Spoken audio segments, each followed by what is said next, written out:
明天给的话肯定是不行的，我这边做事从来不签账的。你现在空调是啥情况？最近空调制冷效果特别差，而且呢，吹出来的空气有一股安稳的味道。你看一下到底是什么问题？这个滚筒的话很脏的，需要深度清洗啊，150。150啊？对，是不是有点贵啊？能不能便宜一点？100块钱可以吗？你也不说100块钱，我也不说150，120你能这么做，不能做的话拉倒，我走人了。那这样吧，那就120。但是如果修不好的话，你下次要免费再给我修了。这个你放心的。直接脏水，现在开始清洗，很脏吧？特别脏，很脏的啊。OK， 啊，你看一下怎么样？风也很大，也没什么味道了。费用结一下吧，好吧？可以啊。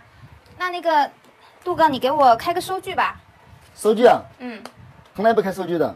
那不行呢，我一定要拿到收据才行呢。因为我们刚刚讲的话，你也没讲说要我给你开收据，你现在又说要我给你开收据，我现在去哪儿给你开？可是维修肯定要开收据的，你不开收据怎么行啊？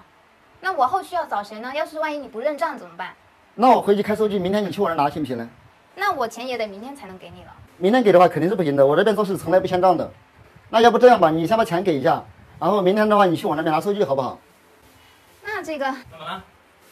没有，他杜哥修了那个空调，然后我说让他开个收据，我再把钱给他嘛。然后他说他没带收据，对他没有带收据，说要明天才能给。你说这怎么办呢？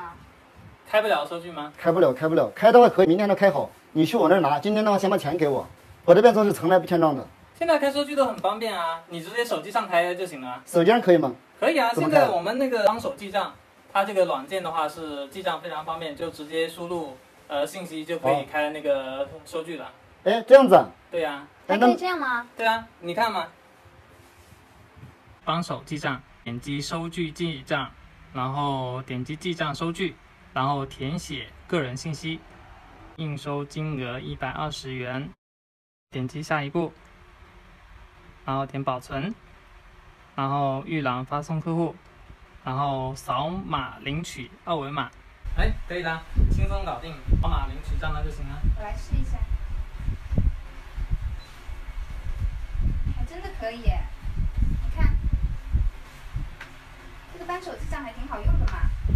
哦，原来扳手记账这么好用啊！来，杜哥，这是今天的钱。好，辛苦了，谢谢你喽。啊，谢谢。